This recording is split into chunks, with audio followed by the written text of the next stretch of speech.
Prinsep ঘাট, যা কলকাতার ঐতিহ্যবাহী জায়গার মধ্যে অন্যতম এক সেরা ঠিকানা, আর ঘুরতে যাওয়ার জন্য কিন্তু এক আদর্শ জায়গা।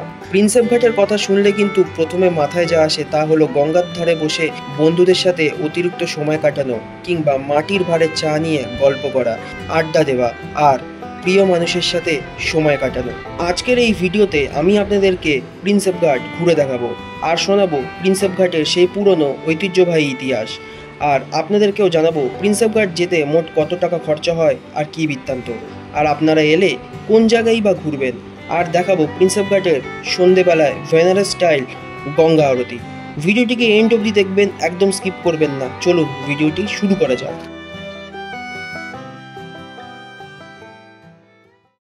হ্যালো বন্ধুরা, কেমন আছেন? আশা করি সবাই ভালো আছেন। বং শুভমের ইউটিউব চ্যানেলে আপনাদেরকে জানাই স্বাগতম একটা নতুন ফ্রেশ ভিডিওতে। আজকের ভিডিও কিসের ওপর হবে আশা করি সেটা থাম্বনেল আর টাইটেল থেকে বুঝেই গেছেন। আজকে আমি আগরপাড়া থেকে রওনা করবো হচ্ছে প্রিন্সেপ ঘাটের উদ্দেশ্যে। গাড়ি নাম্বার 30122 নৈহাটি বালিগঞ্জ লোকাল, যেটা ভায়া প্রিন্সেপ ঘাট হয়ে কিন্তু যায়। সেই ট্রেন ধরে আমি যাবো হচ্ছে প্রিন্সেপ ঘাট, আর সমস্ত জার্নি আপনাদের সাথে শেয়ার করব।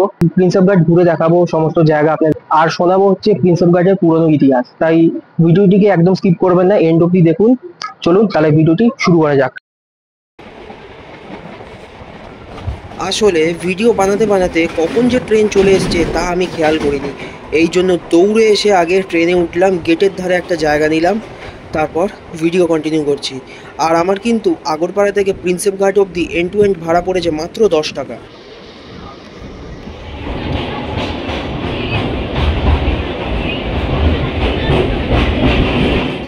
এবার বলি আপনারা প্রিন্সেপ ঘাট আসবেন কীভাবে। আপনারা যদি মেন লাইন হয়ে প্রিন্সেপ ঘাট আসেন তাহলে মেন লাইন থেকে কিন্তু মাত্র 4খানা দিনে ট্রেন চলে, যা কিন্তু প্রিন্সেপ ঘাটের ওপর দিয়ে যায়। এছাড়া আপনারা কিন্তু দমদম থেকে ব্রেক জার্নি করেও প্রিন্সেপ ঘাট আসতে পারেন, তবে সেই ক্ষেত্রে কিন্তু ট্রেনের টাইমিংটা একবার চেক করে নেবেন, কারণ এই লাইনে কিন্তু ট্রেন অনেক গ্যাপে গ্যাপে রয়েছে। এখন আমার ডান দিক থেকে যেই লাইনটা যাচ্ছে সেটা কিন্তু শিয়ালদা মেন লাইন, আর আমরা এখন যেই লাইনে যাচ্ছি সেটা হচ্ছে চক্র রেলে, অর্থাৎ মাঝেরহাট যাওয়ার লাইন।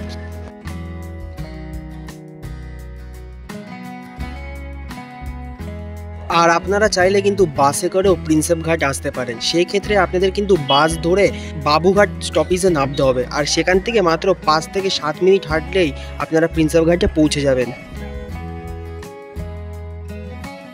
এখন আমরা পার করছি কলকাতা স্টেশন। এই কলকাতা স্টেশন কিন্তু ইন্টারন্যাশনাল স্টেশন। তার কারণ হলো এই কলকাতা স্টেশন থেকে বাংলাদেশগামী মৈত্রী এক্সপ্রেস আর বন্ধন এক্সপ্রেস ছাড়া হয়।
তো শেষমেশ বন্ধুরা 1 ঘন্টার জার্নি কমপ্লিট করে পৌঁছালাম প্রিন্সেপ ঘাট স্টেশনে। তো এখন আমি প্রিন্সেপ ঘাট স্টেশনেই রয়েছি, এখন আমি সোজা এগোবো। তো আপনাদেরকে দেখাচ্ছি, চলুন। তো এই হলো বন্ধুরা প্রিন্সেপ ঘাট স্টেশনের প্ল্যাটফর্ম, সামনে রয়েছে বিদ্যাসাগর সেতু, আর আমরা এখন সোজার দিকে যাব। আমার ডান দিকে পড়বে হচ্ছে গঙ্গার ঘাট চত্বর, যেটা সিধে একদম বাবুঘাট অবধি চলে গেছে। আর ডান পাশে মানে এই দিকটায় পড়বে ফাঁকা মাঠ, যেখানে জেমস প্রিন্সেপের একটি মনুমেন্ট তৈরি করা আছে। চলুন আমি রেল গেট পার হয়ে আগে বাঁদিকে যাব আর আপনাদের দেখাবো। এই হলো প্রিন্সেপ ঘাটের সাইনবোর্ড। তো এখন যাব বাঁদিকে। তো এই হলো জায়গা, আর আজকে যেহেতু সানডে প্রচুর কিন্তু ভিড় আছে, একদম মাঠ চত্বরে। এইটা হলো জেমস প্রিন্সেপের এই মনুমেন্টের ব্যাপারে, আর জেমস প্রিন্সেপের ব্যাপারে বিভিন্ন কথা লেখা আছে, যেটা ঢুকেই আপনারা দেখতে পাবেন। আর যেহেতু সানডে, প্রিন্সেপ ঘাটে কিন্তু বিশাল ভিড়। কেউ এসছে বন্ধুদের সাথে, কেউ ফ্যামিলির সাথে, আবার কেউ তার প্রিয়জনের সাথে। আমি আমার বন্ধুদের সাথে এসেছি। তো চলুন প্রিন্সেপ ঘাটের বিভিন্ন জায়গাগুলো আপনাদের দেখাই। আর এই প্রিন্সেপ ঘাটের ইতিহাস সম্পর্কে আপনাদেরকে ভিডিওতে বলছি, ভিডিওটি কিন্তু এন্ড অব্দি দেখুন। তো এই হলো বন্ধুরা আজকের সানডে স্পেশাল ভিড়। বেশ ভালোই অনেক লোকজন আছে। আমি সবে এই পার্টটায় রয়েছি বলে আমি এখন এই ও পার্টটায় যাবো, মানে গঙ্গার ঘাটের দিকে। ওইদিকে কিন্তু আরো ভিড় থাকবে, আশা করি থাকবে। আর এই সেই ফেমাস নস্টালজিয়া জায়গা, যেখানে কিন্তু ঘুরতে এলে একটা ছবি তোলা একদম মাস্ট। প্রি ওয়েডিং শুট বলুন বা অন্য কোনো শুট, সব কিন্তু এই সামনেটাই হয়ে থাকে।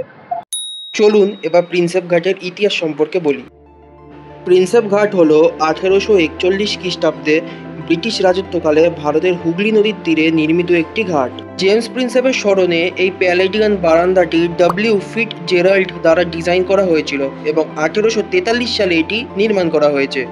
জেমস প্রিন্সেপ ছিলেন একজন ইংরেজ পণ্ডিত এবং পুরাতত্ত্ববিদ, যিনি 1819 থেকে 1838 সাল পর্যন্ত কলকাতার টাকশালে একজন মাস্টার হিসেবে কাজ করেছিলেন। তিনি এশিয়াটিক সোসাইটি অফ বেঙ্গলের প্রতিষ্ঠাতা সদস্য এবং ভারতীয় মুদ্রাবিদ্যা লিপিবিদ্যার একজন পথিকৃৎ ছিলেন। জেমস প্রিন্সেপ ছিলেন একজন অসাধারণ মানুষ। তিনি ভারতীয় ইতিহাস এবং সংস্কৃতিতে তার ছাপ রেখে গেছেন। 1840 সালে মাত্র 40 বছর বয়সে মস্তিষ্কের একটি রোগের কারণে তিনি মারা যান। তার মৃত্যুতে অনেক ভারতীয় এবং ইউরোপীয় শোক প্রকাশ করেছিলেন, যারা তার কাজ আর ব্যক্তিত্বের প্রশংসা করেছিলেন। তাকে লন্ডনের কেনসাল গ্রিন কবরস্থানে সমাহিত করা হয়েছিল, তবে তার স্মৃতি কলকাতা প্রিন্সেপ ঘাটের মধ্যে এখনও বেঁচে রয়েছে। আগে এই মনুমেন্টের সামনে কোনো এরকম রেলিং দেওয়া ছিল না, কিন্তু বর্তমানে রেলিং দিয়ে ঘিরে দিয়েছে। তার কারণ লোকদের অপকর্ম, থুতু ফেলা, পিক ফেলা এইসবের জন্য। A few moments later. চলুন এবার গঙ্গার ঘাটের দিকে যাওয়া যাক। তার আগে আপনাদেরকে আর একটা জায়গা দেখিয়ে দিই। এই স্টেশন থেকে এই সোজাসুজি আপনাদেরকে এগাতে হবে। চলুন, এখানে আর একটা জায়গা পড়ে যেখানে বসে আড্ডা দেওয়া যায়, একদম সিধে যেখানে এই সবাই যাচ্ছে। এখন আমি দাঁড়িয়ে রয়েছি কিন্তু একদম বিদ্যাসাগর সেতুর একদমই নিচে, দেখাচ্ছি আমার ওপরে বিদ্যাসাগর সেতু। গাড়ি নাম্বার 30312 বারাসাত মাঝেরহাট লোকাল। এখন এটা মাঝেরহাটের দিকে যাচ্ছে। আর আমাদের বাঁ পাশে হলো সেই জায়গাটা, এই হলো সেই জায়গা। তবে এখানেও কিন্তু আমি অনেককে দেখেছি ফটোশ্যুট বা ওয়েডিং শ্যুটের জন্য অনেকে ছবি তোলে। আমি ভাবলাম একবার ঘুরেই যাই আর আপনাদেরকেও দেখিয়ে দিই। এই সুন্দর বয়ে চলেছে গঙ্গা নদী, সামনে পাশে রয়েছে বিদ্যাসাগর সেতু আর সুন্দর একটা সূর্যের ভিউ। চলুন এবার গঙ্গার ঘাটের দিকে যাওয়া যাক। গেট পেরালাম এখন। সোজা আপনারা দেখতে পাবেন বাঁদিকে পড়বে টয়লেট, যেটা ফ্রি অফ কস্ট, আর ডান দিকে পড়বে প্রথম গঙ্গার ঘাট, যেখান থেকে আপনারা নৌকায় করেও চড়তে পারেন। আর ভিড়টা দেখুন একবার, সানডে স্পেশাল বলেছিলাম, মারাত্মক ভিড় আর সুন্দর একটা ভিউ। এখানে আপনারা কিন্তু নৌকা করে ঘুরতেও পারবেন। নৌকা করে আপনাদের একদম সেই বিদ্যাসাগর সেতুর নিচে নিয়ে যাবে, একটা আলাদা এক্সপিরিয়েন্স। পার পারসন 500 টাকা। আর এবার আপনারা এসে এখানে ঘুরবেন আপনাদের মতো করে।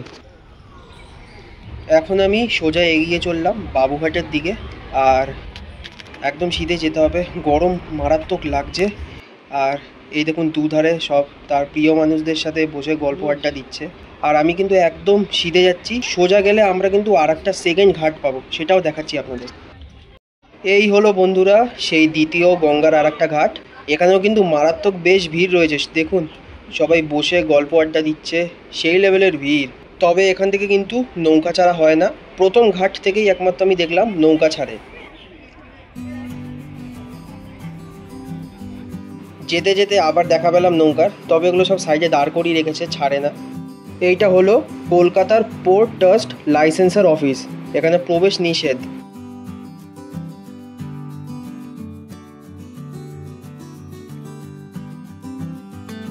আপনারা প্রিন্সেপ ঘাট থেকে যখন বাবুঘাটের পথে এগিয়ে যাবেন, তখন কিছুটা দূর এলেই দেখতে পাবেন অনেক খাবার দোকান রয়েছে সাইডে, বিভিন্ন রকম ফাস্টফুডের দোকান, এছাড়াও চায়ের দোকান, আরও অন্যান্য খাবার জিনিসের দোকান সব রয়েছে। এখান থেকে আপনারা সন্ধ্যে স্ন্যাক্স ইজিলি করতে পারেন।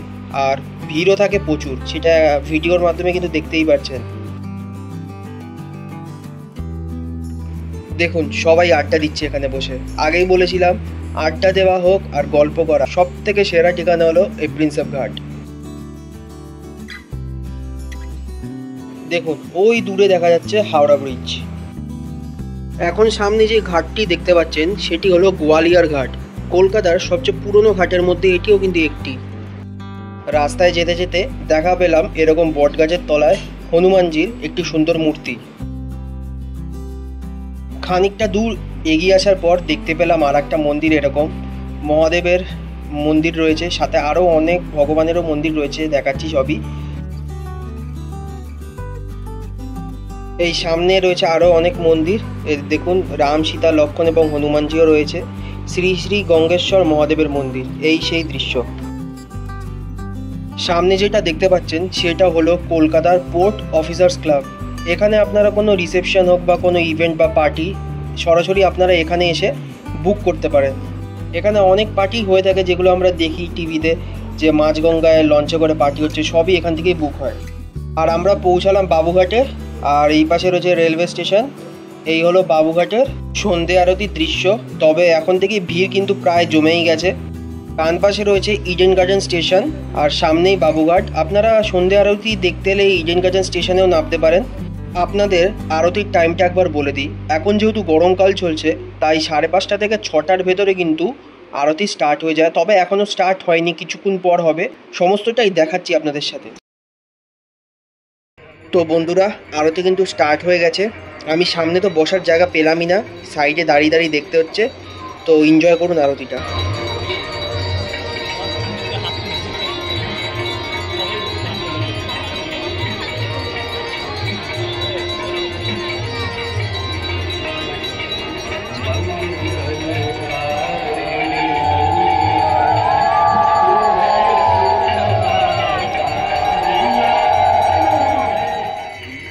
আপনারা যদি সামনে চেয়ারে বসে আরতির উপভোগ করতে চান তবে আপনাদের কিন্তু 1 ঘন্টা কি 1.5 ঘন্টা আগে থেকে এসে জায়গা বুক রাখতে হবে, কারণ জায়গা না পেলে কিন্তু এই গরমে দাঁড়িয়ে দাঁড়িয়ে দেখতে হতে পারে।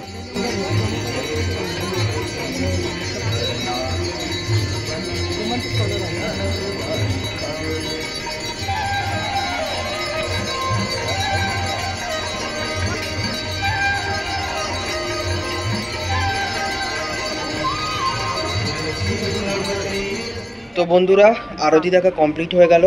তো এখন ট্রেন ধরে বাড়ির পথে রওনা করতে হবে। তো চলুন। 2 hours later. তো বন্ধুরা অবশেষে বাড়ি পৌঁছালাম প্রিন্সেপ ঘাটের। আশা করি ভিডিওটি আজকে আপনাদের বেশ ভালো লেগেছে। সন্ধেবেলা গঙ্গা আরতিটাও আপনারা বেশ খুব সুন্দরভাবে এনজয় করেছেন। যদি ভিডিওটি ভালো লাগে ভিডিওটিকে লাইক করবেন, আর চ্যানেলে নতুন থাকলে চ্যানেলটিকে অবশ্যই সাবস্ক্রাইব করবেন আর পাশের বেল আইকনকে প্রেস করে দেবেন। চলুন দেখা হবে নেক্সট ভিডিওতে।